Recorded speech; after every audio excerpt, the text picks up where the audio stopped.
Good morning student. Class eighth हम पढ़ा रहे हैं आपको पहरुए सावधान रहना। ये आपका पाठ 12 है। इस तो देखिए, आज जीत की रात पहरुए सावधान रहना, खुले देश के द्वार अचल दीपक समान रहना। प्रथम चरण है नए स्वर्ग का, है मंजिल का छोर, इस जनमंथन से उठियाई पहली रत्न हिलोर।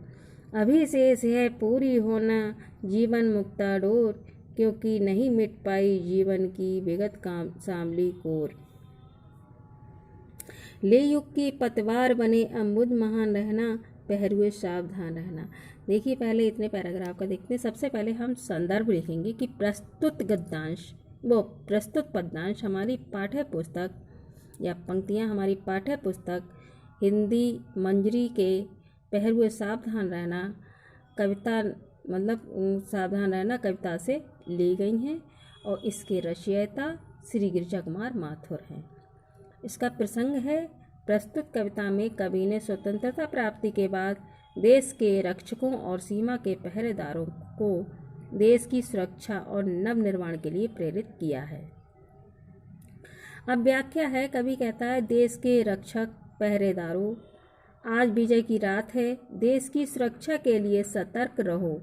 स्वतंत्रता प्राप्ति के कारण देश के बंद दरवाजे खुल गए हैं, उसमें तुम अचल दीपक बनकर प्रकाश करो। यह स्वतंत्रता नए स्वर्ग को प्राप्त करने की पहली मंजिल है। जनता के आंदोलन से यह सुनहरा अवसर रत्न से भरी जल तरंग जैसा है। अभी हमें जीवन की समृद्धि व देश के नवनिर्माण के लिए बहुत कुछ करना है। पराधीनता से देश की हानि की काली छाया पूरी तरह दूर नहीं हुई है। नए युग की नाव की पतवार को लेकर तुम समुद्र के समान महान बनकर देश की सावधानी से रक्षा करो। आगे है, विषम श्रृंखलाएं टूटी हैं, खुली समस्त दिशाएं, आज प्रभंजन बनकर चलती युग बंदनी हवाएं। प्रश्न चिन्ह बन खड़ी हो गई ये सिमटी सीमाएं, आज पुराने सिंहासन की टूट रही प्रतिमाएं। उठता है तूफान इंद्र, तुम दीप्तिमान रहना, पहरुए सावधान रहना। देखिए, आगे कवि कहता है कि पराधीनता के समय जो विषम परिस्थितियां बाधा बनी हुई थीं, अब वो दूर हो चुकी हैं और हम सब दिशाओं में विचरण करने के लिए स्वतंत्र हैं। चिरकाल से बंधी हवाएं अब खुलकर चलने लगी हैं। हमारी अतिक्रमण की गई सीमाएं प्रश्न चिन्ह बनकर खड़ी हो गई हैं। पुराने विदेशी शासन की प्रतिमाएं टूटकर नए प्रतीक उनकी जगह ले रहे हैं। प्रगति के तूफान को तुम चंद्रमा की तरह दीप्तिमान होकर आगे बढ़ाओ और सावधानी से देश की सुरक्षा करो। आगे है, ऊंची हुई मसाल हमारी आगे कठिन डगर है, शत्रु हट गया लेकिन उसकी छायाओं का डर है। शोषण से मृत है समाज, कमजोर हमारा घर है, किंतु आ रही नई जिंदगी ये विश्वास अमर है। जनगंगा में ज्वार लहर तुम प्रभायमान रहना, पहरुए सावधान रहना। आगे कवि कहता है कि स्वतंत्रता प्राप्ति के बाद देश की प्रगति के लिए हमें कठिन रास्ते पर चलना है। इस रास्ते को देखने के लिए हमने मसाल जो है वो ऊंची कर दी है। शत्रु चला गया है, परंतु फिर भी हमें उसकी छाया से सावधान रहना है। शोषण के कारण आज हमारा समाज जो है वो मृत और हमारा देश कमज़ोर हो गया है, किंतु स्वतंत्रता मिलने पर नए जीवन में हमें प्रगति करनी है, ऐसा हमारा अटल विश्वास है। जनता रूपी, जनगंगा का अर्थ है जनता रूपी गंगा में ज्वार आया है, अर्थात जो लोगों में नया उत्साह है उसके लिए कहा गया है। और तुम लहर बनकर इसे अच्छी तरह प्रवाह कर दो, यानी बहा दो। देश के रक्षकों, सावधानी से देश की सुरक्षा करो। अब प्रश्न है, तो देखिए विचार और कल्पना से एक प्रश्न उठा लेते हैं, नए युग की पतवार किनके हाथों में है। तो इसका उत्तर है कि नए युग की पतवार सतर्क सावधान देश के रक्षकों के हाथों में है। अब आगे हम प्रश्न जो है वो कविता से लेते हैं।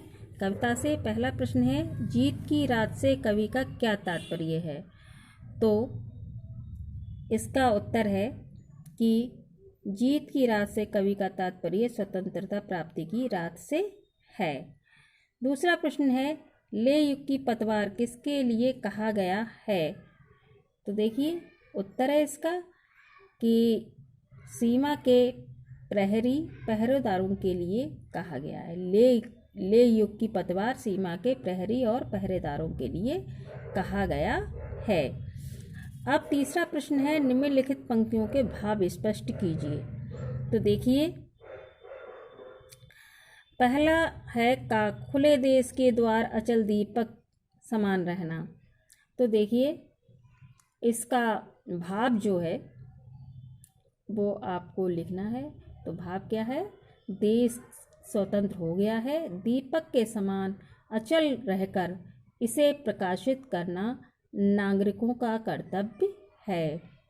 दूसरा है, क्योंकि नहीं मिट पाई दुख की विगत सांवली कोर। इसका भाव है कि पराधीनता के समय में हुआ देश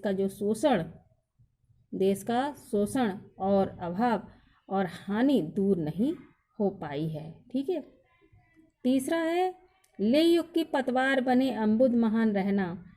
तो देखिए ये इसका भाव है, समुद्र के समान महान बनकर नए युग में स्वतंत्र देश का मार्गदर्शन करना और उसे आगे बढ़ाना। अब चौथा प्रश्न है, कवि पहरुओं को सावधान रहने के लिए क्यों कह रहा है। तो देखिए उत्तर है इसका, कवि देश की सुरक्षा करने के लिए रक्षकों को सावधान रहने के लिए कह रहा है। अब है पांचवा प्रश्न है कि कविता की रिक्त पंक्तियों को पूरा कीजिए। तो देखिए ऊंची हुई मसाल हमारी आगे कठिन डगर है, ये पूरी हो गई। शत्रु हट गया लेकिन उसकी छायाओं का डर है, ये पूरी हो गई। शोषण से मृत है समाज कमजोर हमारा घर है, ये पूरी हो गई। किंतु आ रही नई जिंदगी ये विश्वास अमर है, ये आपका ये पूरी हो गई। ठीक है। अब देखते हैं हम भाषा की बात। भाषा की बात में देखिए एक ही प्रश्न है इसलिए ऐसे ही बता देते हैं आपको। दीप्तिमान में दीप्ति शब्द में मान प्रत्यय जुड़ा है। मान, मति, वान, वति प्रत्यय जुड़ने से संज्ञा शब्द विशेषण बन जाता है। शब्द के अंत में ई रहने पर मान अन्यत्र वान जोड़ते हैं। नीचे दिए गए शब्दों में मान वान जोड़कर शब्द बनाइए। अब देखिए ये शब्द दिए हैं आपको, लाइन से एक तरफ लिख लेंगे, शब्द डाल के लिखेंगे बुद्धि, गद्य, गुण, शक्ति, रूप। ठीक है। और फिर उसके बाद में आप मान प्रत्यय उसमें जोड़ देंगे। अब फिर लिखेंगे जैसे बुद्धि है तो बुद्धि में मान प्रत्यय जोड़ के लिखेंगे बुद्धिमान। गति है, गति में वान प्रत्यय जोड़ के लिखेंगे गतिवान। गुण है, गुण में बान प्रत्यय जोड़ के लिखेंगे गुणवान। शक्ति में बान प्रत्यय जोड़ के लिखेंगे शक्तिवान। और रूप में वान प्रत्यय जोड़ के लिखेंगे रूपवान। ठीक है। तो आपको याद रखना है बुद्धिमान, गतिवान, बुद्धिमान आएगा, गतिवान आएगा, गुणवान आएगा, शक्तिवान आएगा, रूपवान आएगा। ठीक है। ये आपका चैप्टर पूरा का पूरा ही समाप्त हो गया।